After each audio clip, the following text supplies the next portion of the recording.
Olá, alunos, sejam muito bem-vindos novamente. Eu sou o professor Francisco Tadeu Freire e continuaremos os nossos estudos sobre a disciplina de Gestão Logística do curso de Gestão Pública do Instituto Federal do Norte de Minas Gerais. Na aula de hoje, estudaremos as atividades de apoio operacional da logística. Bom, pessoal, nas aulas anteriores discutimos sobre as atividades de planejamento da gestão logística, mas já havia mencionado que a logística é composta também por 5 atividades de apoio operacional. Essas atividades são compras, armazenagem, manuseio de materiais, manutenção da informação e embalagem de proteção. Nessa unidade, nós vamos estudar essas 5 atividades mais detalhadamente e também as atividades de administração de patrimônio e de classificação de materiais. Começamos a nossa aula pela atividade operacional de compras. A atividade de compra é uma área vital para qualquer organização, pois é a partir da atividade de compra que fazemos a aquisição dos insumos necessários para que a organização possa desempenhar os seus serviços e fornecer seus produtos com qualidade aos seus clientes. Essa realidade é comum tanto às organizações privadas quanto às organizações públicas. Nas organizações públicas, o agente público deve zelar pela eficiência do processo logístico de compra e buscar a melhor opção para a administração pública. O termo compra pode ser definido como a aquisição de um bem ou de um direito pelo qual se paga um preço estipulado. O ato de comprar pode ser definido como sendo um conjunto de ações que as organizações devem realizar para comprar todos os produtos e serviços necessários para o seu funcionamento e produção. Dessa forma, para que seja efetuada uma compra, devem ser escolhidos os fornecedores aptos a vender os produtos e os serviços necessários. Deve-se também negociar os preços e as condições de compra, estabelecer os contratos, elaborar as ordens de compra, organizar todos os passos para o correto recebimento dos produtos e serviços comprados e, por fim, pagar pelos produtos e serviços recebidos. E isso acontece através do setor de compras. O setor de compras é o setor responsável pelo ato de comprar, ou seja, cabe a esse departamento escolher os fornecedores, negociar preços, condições de compra, estabelecer contratos, elaborar ordens de compras, etc. O objetivo principal do setor de compras é conseguir comprar todos os produtos e serviços necessários para a produção e o funcionamento da organização. É claro que ele visa sempre pela melhor qualidade possível, com preço compatível com o mercado e preferencialmente até menor, uma situação muito comum em licitações, por exemplo. Outro objetivo fundamental do setor de compras é a escolha dos fornecedores, que possam, sobretudo, ser parceiros da organização a longo prazo. Então, pessoal, como se dá o processo de compra no setor público? O processo de compra no setor público se dá através dos procedimentos ditados pela Lei de Licitações e Contratos Administrativos, Lei nº 8.666, de 21 de junho de 1993. Segundo o Manual do Tribunal de Contas da União, TCU, a licitação é o procedimento administrativo formal em que a administração pública convoca, por meio de condições estabelecidas em ato próprio, edital ou convite, empresas interessadas na apresentação de propostas para o fornecimento de bens e serviços. Assim, o processo de licitação é regido pela Lei 8.666 de 93 e tem por objetivo garantir que seja respeitado o princípio da isonomia e também que se tenha a garantia da escolha da proposta mais interessante para a administração pública, assegurando oportunidades iguais para todos os fornecedores. Todos os contratos com fornecedores estabelecidos pela administração pública devem ser necessariamente precedidos do processo de licitação, exceto os casos onde a licitação é dispensável. Dessa forma, pessoal, os órgãos e demais entidades controladas direto ou diretamente pela União, Estado, Distrito Federal e município são obrigados a licitar. Toda empresa pública, toda sociedade de economia mista, autarquias, etc., são obrigados a fazer suas compras através do processo de licitação. Assim, selecionados os itens que se deseja comprar, é necessário estimar o valor total do serviço ou bem a ser licitado, mediante realização de pesquisas de mercado através de orçamentos e outros. Após a apuração da estimativa, deve ser adotada a modalidade de licitação adequada. Ressalto que deve-se adotar preferencialmente a modalidade de pregão, sempre que o objeto pretendido referir-se a bens e serviços comuns. São considerados bens e serviços comuns aqueles cujos padrões de desempenho e qualidade possam ser objetivamente definidos no edital, por meio de especificações usuais praticadas no mercado.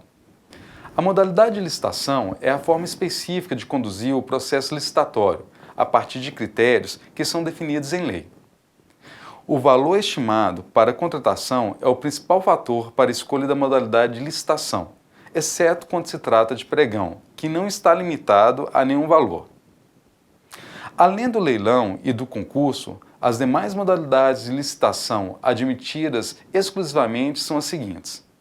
Nós temos a modalidade de concorrência.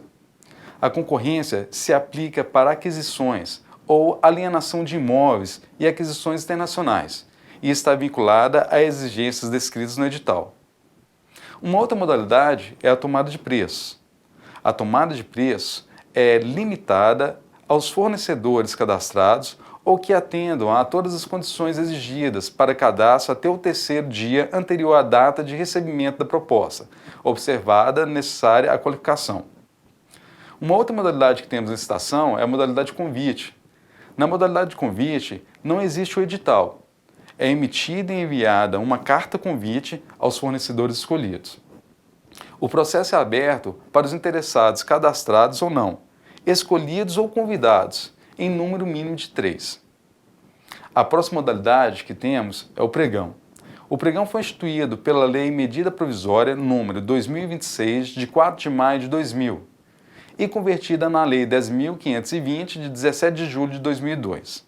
É a modalidade aplicável à aquisição de bens e serviços comuns, que foi explicado anteriormente. Uma outra modalidade, em função do pregão, é o pregão eletrônico. O pregão eletrônico é determinado no parágrafo único do artigo 2º da medida provisória que institui o pregão e regulamentado pelo Decreto-Lei número 3.697, de 21 de dezembro de 2000. É uma espécie de modalidade de licitação pública em que os procedimentos do pregão presencial foram adaptados à tecnologia da informação, para serem operados por meio da internet. A licitação é regra para a administração pública. No entanto, a lei apresenta exceções à regra. Esses casos são os casos em que a licitação é legalmente dispensável ou inexigível. A licitação dispensável é a modalidade em que a lei permite, para casos muito específicos e listados em lei, que não seja obrigatória a realização de licitação. A lei dispensa a licitação por considerar que o valor de contratação não compensa os custos da administração pública com o procedimento licitatório. A escolha da modalidade de licitação, concorrência, tomada de preço, convite, pregão e pregão eletrônico, é definida por limites financeiros, ou seja, para cada modalidade há um valor de aquisição associado. Acompanhe comigo. A concorrência é para obras e serviços de engenharia acima de 1,5 bilhão e compras e outros serviços acima de 650 mil. A tomada de preço são para obras e serviços de engenharia acima de R$150 mil até R$1,5 bilhão e compras e outros serviços acima de R$80 mil até R$650 mil. O convite são para obras e serviços de engenharia acima de R$15 mil até R$150 mil e compras e outros serviços acima de R$8 milhões até R$80 mil. Perdão, R$8 mil até R$80 mil. E a modalidade pregão. E o pregão eletrônico, que não está vinculado a nenhum limite de valor. Não devemos confundir a modalidade de licitação com o tipo de licitação. Modalidade de licitação é o procedimento a ser seguido, ou seja, será a concorrência, a tomada de preço, a modalidade de convite e outras. O tipo de licitação é o critério de julgamento utilizado pela administração pública para a seleção da proposta mais vantajosa. Os tipos de licitação mais utilizados para o julgamento das propostas são menor preço. O menor preço é critério de seleção em que a proposta mais vantajosa para a administração pública é a de menor preço. Esse tipo é muito utilizado para compras e serviços de modo geral. Aplica-se também na aquisição de bens e serviços de informática quando a licitação é realizada na modalidade de convite. O critério de melhor técnica é o critério de seleção em que a proposta mais vantajosa para a administração pública é escolhida com base em fatores de ordem técnica. Esse tipo é usado exclusivamente para serviços de natureza predominantemente intelectual. A técnica e preço, ou seja, esse tipo de licitação onde a gente visa a técnica e preço, é um critério de seleção em que a proposta mais vantajosa para a administração pública é escolhida com base na maior média ponderada, considerando-se as notas obtidas nas propostas de preço e de técnica. É o tipo obrigatório na contratação de bens e serviços de informática, nas modalidades de tomada de preço e concorrência. Agora, nós vamos falar sobre um assunto muito importante. Vamos falar sobre a seleção de fornecedores. Podemos definir fornecedor como sendo a organização que fabrica ou negocia algum produto e ou serviços necessários para o setor produtivo ou para o setor administrativo de outra organização. E que, por meio do processo de compra, estabelece contratos de fornecimento e ou parceria para que esse fornecedor passe a entregar o produto e ou serviço nos prazos acordados nesses contratos. Acompanhem comigo. A seleção de fornecedores vem ganhando cada vez mais importância nas organizações, pois sem eles as organizações seriam obrigadas a produzir todos os produtos e os serviços para o seu próprio processo produtivo, o que na grande maioria dos casos seria praticamente impossível. No atual mercado de bens e serviços, o bom fornecedor deve atender aos seguintes requisitos. Bom, ele deve trazer para a gente o menor preço final, a qualidade de acordo com o solicitado e a rapidez na entrega do produto. Critérios ampliadores desses, como a qualidade adicional do produto, que vai além do mínimo exigido, mas que pode dar melhor resultado para a produção e para o produto produzido a partir dele. Serviço prestado pelo fornecedor no pós-vendas, como peças de reposição ou treinamento. A confiabilidade dos prazos de entrega. A flexibilidade do fornecedor em se adaptar rapidamente à dinâmica das mudanças que as organizações sofrem. Os investimentos em pesquisa e desenvolvimentos que podem resultar em produtos melhores, com inovação e tecnologia. E, evidentemente, a saúde financeira do fornecedor, visando parcerias de longo prazo. Existem algumas estratégias de compras baseadas nos fornecedores. Elas são denominadas Single Sourcing, Multiple Sourcing e Global Sourcing. A estratégia denominada Single Sourcing ocorre quando a organização opta por trabalhar com fornecedores exclusivos para um determinado produto ou vários produtos. Na estratégia Multiple Sourcing, a organização faz a opção por trabalhar com vários fornecedores para um mesmo produto, com uma rede constituída de poucos fornecedores, diretos ou de primeiro nível, e uma base maior de fornecedores indiretos, que fornece para seus fornecedores, de segundo e terceiro nível. Na estratégia Global Sourcing, a organização opta por trabalhar com fornecedores internacionais, podendo fazer um mix de Global Sourcing com Single Sourcing ou Global Sourcing com Multiple Sourcing.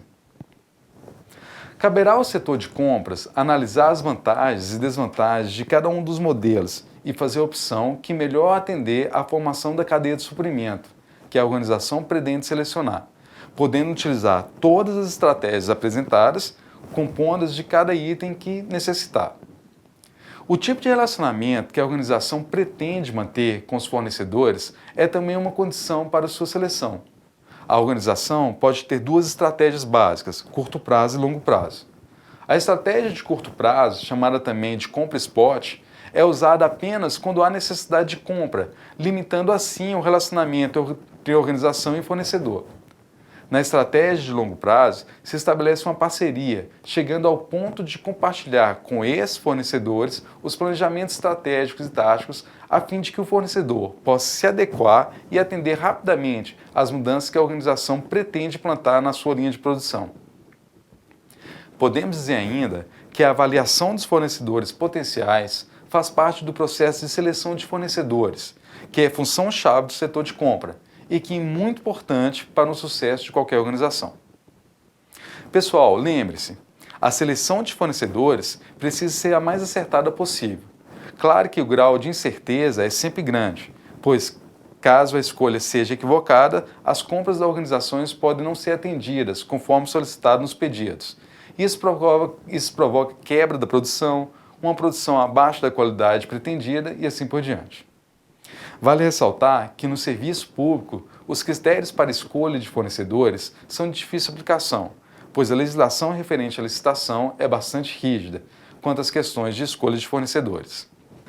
Agora veremos a atividade de armazenagem de produtos em uma organização.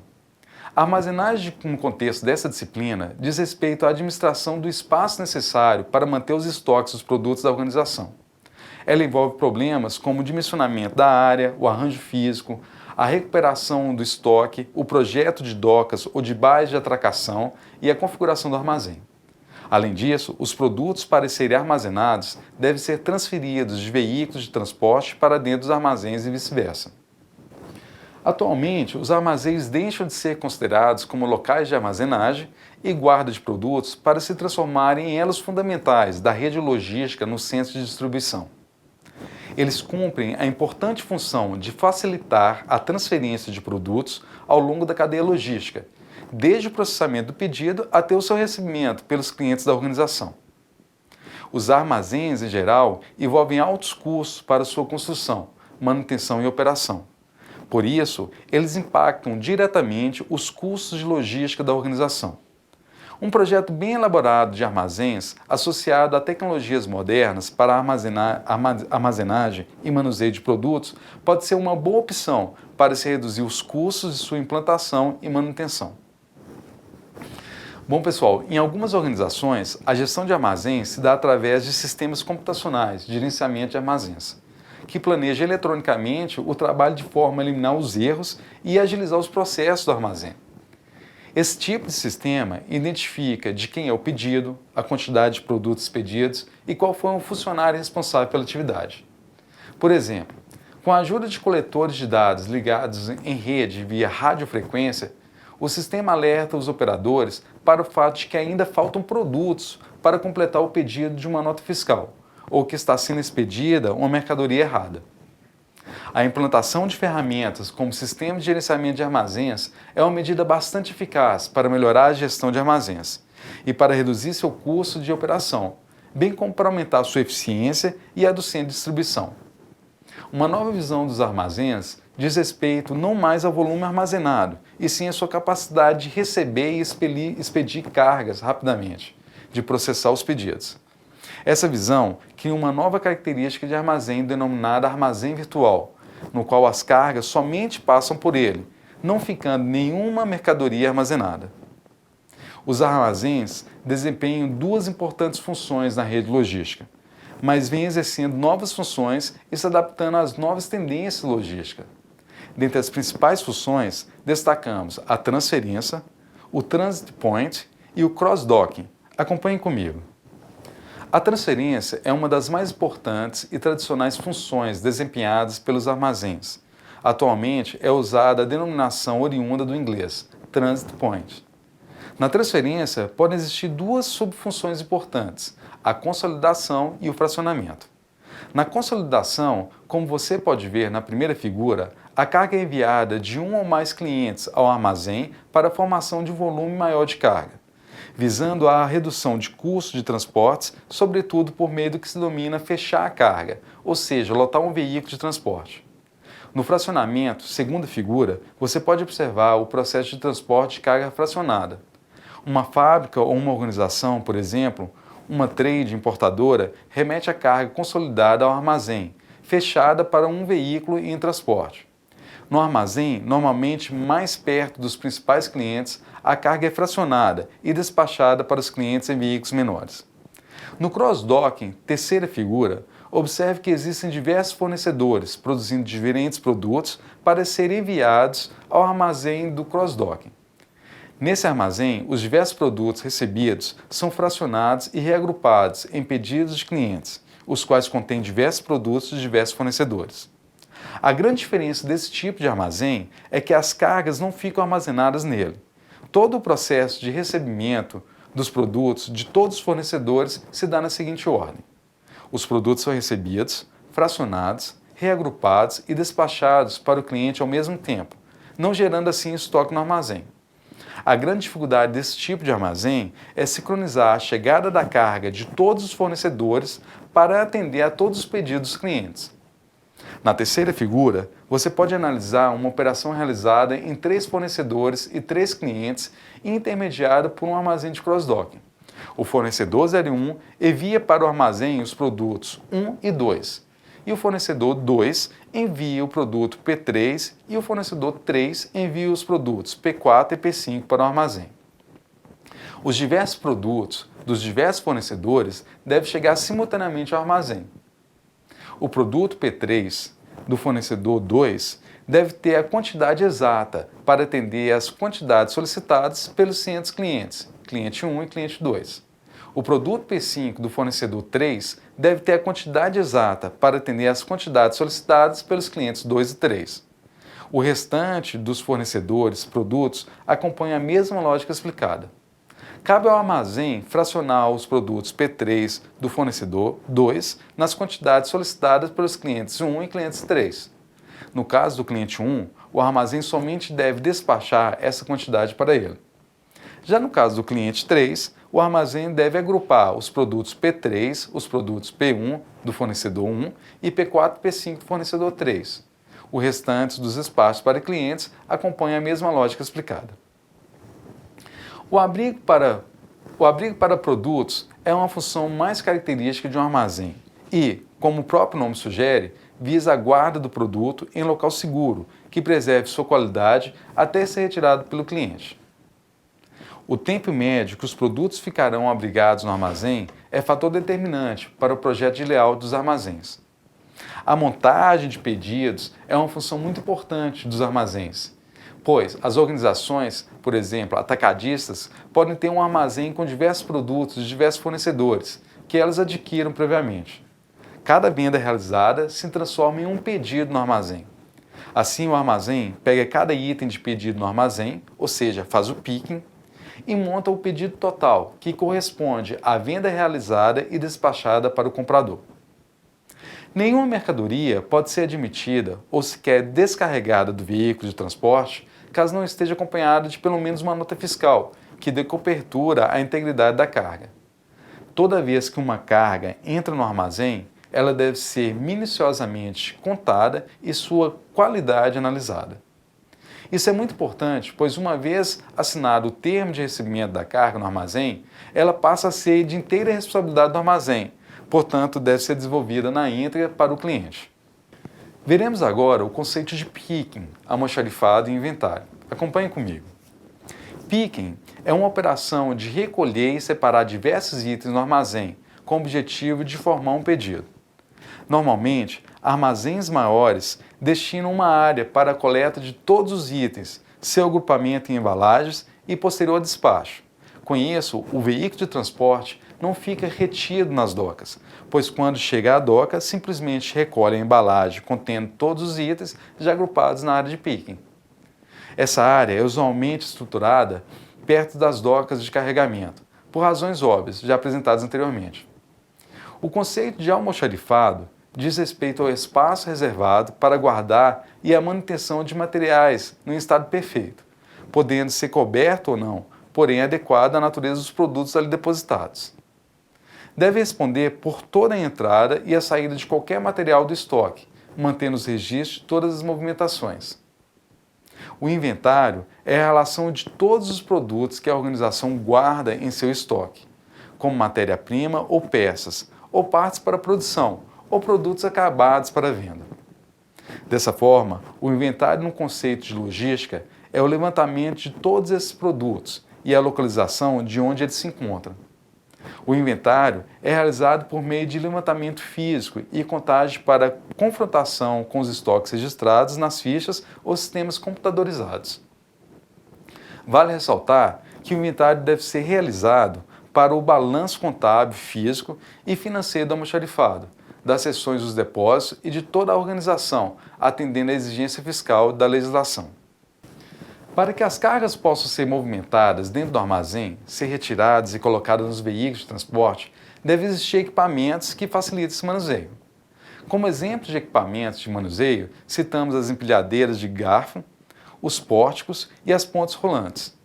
As empilhadeiras de garfo são utilizadas principalmente no manuseio de pallets, de blocos de granito, de placas de chapas de aço e tarugos de aço, de vergalhão, de caixarias, entre outros. Os pórticos são a opção às empilhadeiras e apresentam como vantagem a densidade de ocupação do pátio, ou seja, com eles é possível colocar mais carga na mesma área do pátio, pois não é necessário deixar a área para manobra e circulação de empilhadeiras, e muitas vezes se consegue fazer pilhas mais altas do que muitas das empilhadeiras conseguiriam fazer. As pontes rolantes são os equivalentes aos pórticos, no entanto elas trabalham dentro do armazém e, em vez de ter laterais que sustentam os pórticos, elas são apoiadas sobre as vigas do armazém. Bom pessoal, estamos chegando ao fim da aula e o nosso último assunto é a manutenção da informação. Vocês observaram que muitas variáveis precisam ser consideradas para fazer a gestão das operações de apoio à logística. A manutenção da informação é uma função vital dentro da logística, pois todas as informações que envolvem o processo logístico devem ser trocadas de forma segura e rápida. Mas atenção, é importante não confundirmos manutenção da informação com sistemas de computador, uma vez que o computador é hoje o maior aliado dessa atividade, e sem ele seria impossível movimentar globalmente tantas informações. Para entender a manutenção da informação, primeiramente você deve lembrar que informação é um dado bruto, manipulado em tempo adequado para ser usado por alguém que tem necessidade dele. Algumas tecnologias aplicadas à manutenção da informação são bancos de dados, redes de computadores, internet, Electronic Data Interchange, que é o EDI, códigos de barra, digitalização de imagens e etiqueta inteligente, ou RFID, via radiofrequência. Dentre os ganhos que a organização tem com essas tecnologias, citamos ganho no tempo da manipulação de dados, maior confiabilidade no trabalho de manipulação de dados, agilidade na aquisição dos dados, disponibilidade de informação em qualquer lugar e hora e eficiência operacional. Com esses tipos de sistemas, esperamos poder prever, antecipar e planejar as operações logísticas, garantindo que as operações possam ser rastreadas em tempo correto e que os produtos possam ser localizados, controlando e relatando as operações completadas. Bem, alunos, terminamos a terceira unidade. Espero que vocês estejam fazendo um bom acompanhamento da disciplina. Continuem participando dos fóruns de discussão, dos fóruns temáticos e estudo caderno didático. Tenham uma excelente semana e até a próxima aula.